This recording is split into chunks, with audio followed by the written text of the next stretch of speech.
ne sait pas toujours quoi glaner du jour. Il n'y a pourtant jamais de jour totalement vide, sans rien. Par exemple, ces coups de fil venant des centres d'appel pour me vendre je ne sais quoi. Ou tous ces mails en ce moment pour me faire perdre du poids. S'ils savaient. Ou alors ils veulent la mort des grands secs.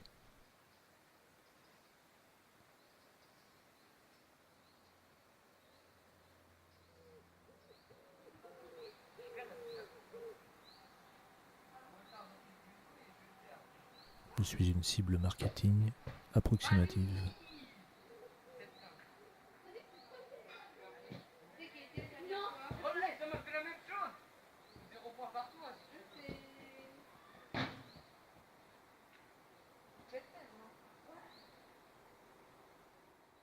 « 24 juillet, 18.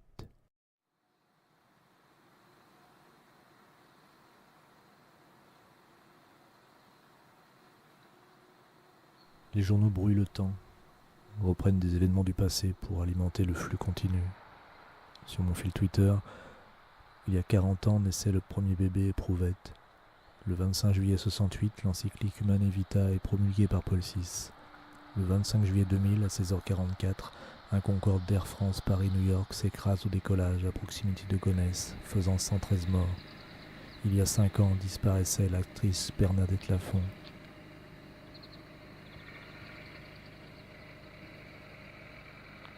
Croisé un vendeur avec, pour tatouage sur l'avant-bras, le logo du PSG.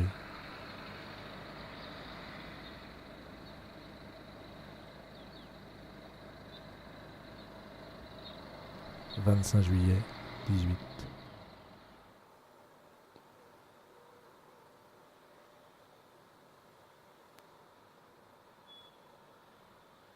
Écrasé de chaleur. Depuis 2 jours, mon temps s'est partagé entre courses pour les enfants et taille des arbustes, pour l'essentiel.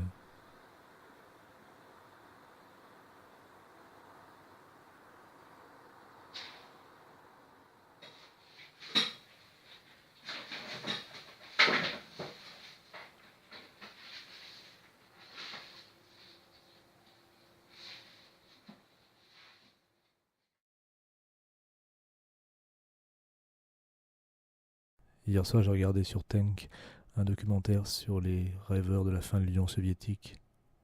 Toute cette explosion créative. L'un d'eux dit qu'ils ont merdé politiquement. Évocation aussi de tous ceux morts par la dope. Une jeunesse dansant autour des fusées du musée Gagarine. «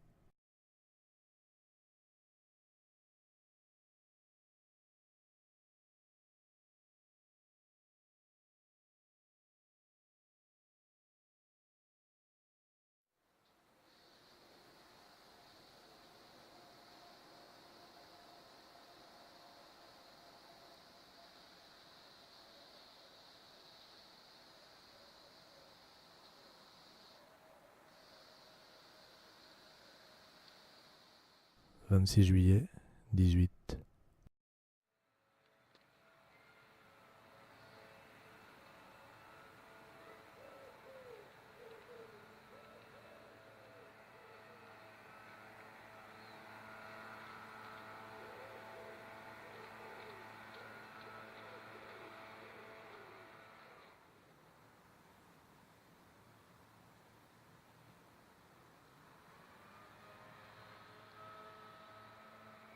Dans l'après-midi, départ pour un week-end à Sancerre avec Isabelle, sans les enfants. La femme qui nous accueille au gîte nous dit la ville qui meurt.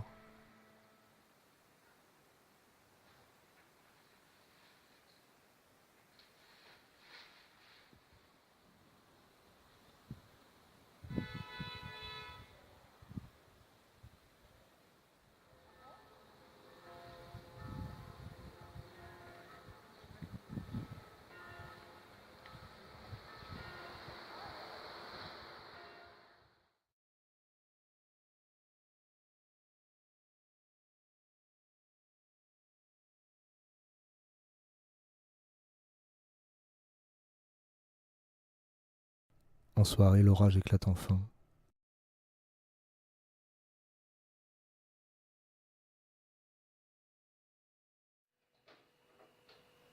Être ailleurs que chez soi, c'est aussi s'interroger sur ce qu'on fait de ses jours.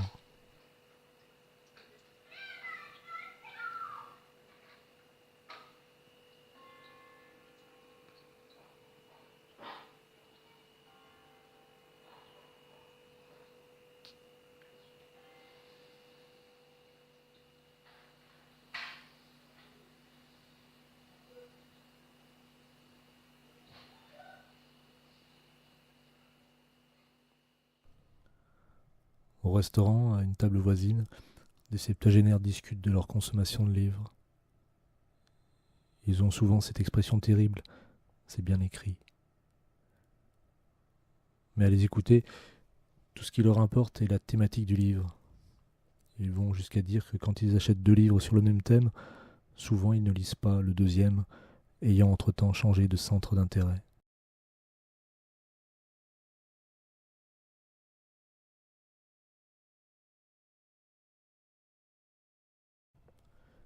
Nous autres urbains voyageurs savons que les villes sont mortelles.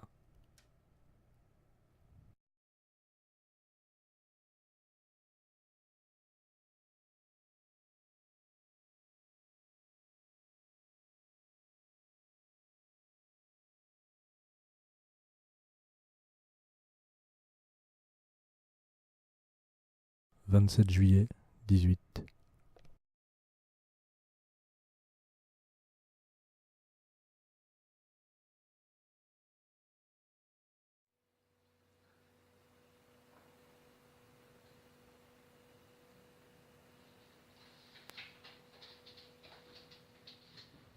Sur la lisière du Berry se trouve au bord de la Loire une ville qui, par sa situation, attire infailliblement l'œil du voyageur.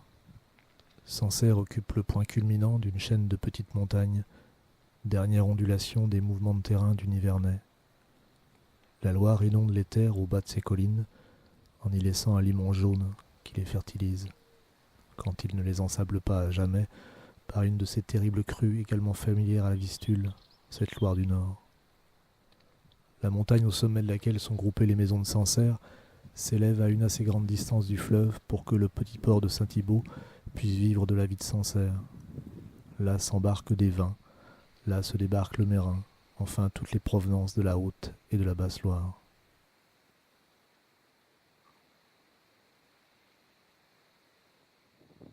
La ville de Sancerre, riche d'un illustre passé, veuve de sa puissance militaire, est en quelque sorte vouée à un avenir infertile, car le mouvement commercial appartient à la rive droite de la Loire.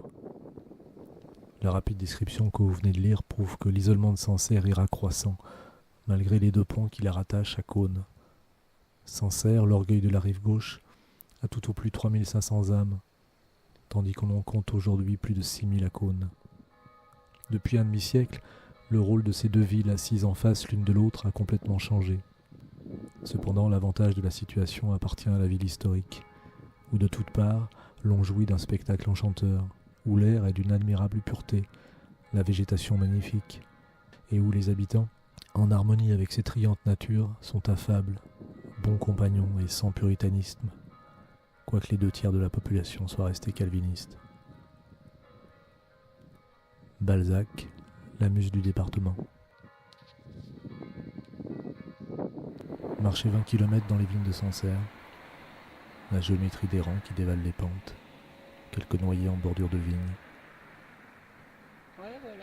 Fatigue du corps, s'y nettoyer.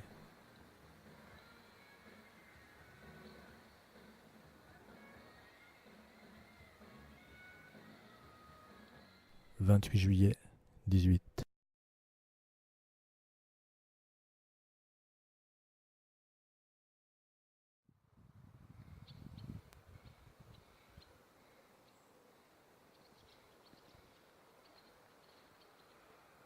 De nouveau marcher dans les vignes, passer par Chavignol, où on fabrique du fromage sans qu'aucune chèvre habite la commune.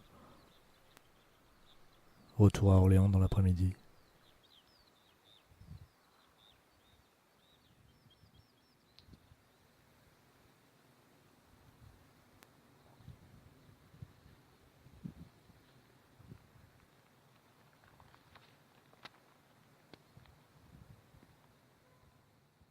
Excepté la partie de Sancerre qui occupe le plateau, les rues sont plus ou moins en pente, et la ville est enveloppée de rampes, dites les grands remparts, nom qui vous indique assez les grands chemins de la ville.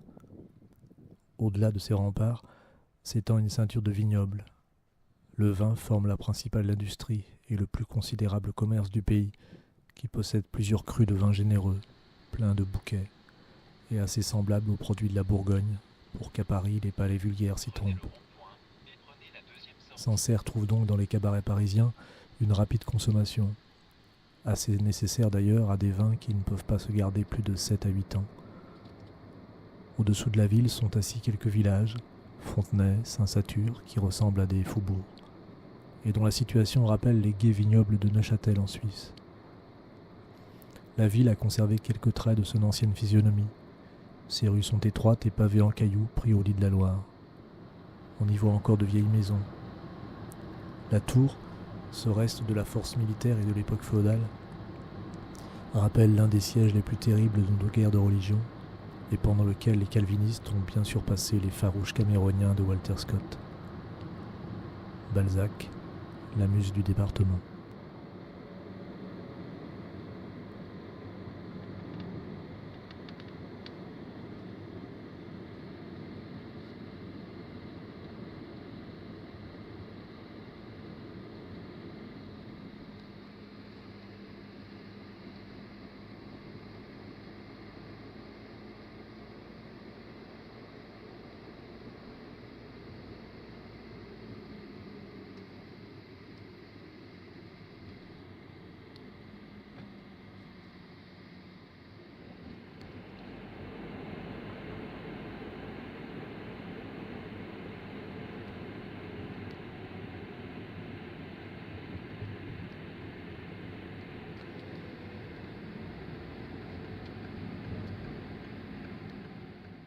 « 29 juillet, 18.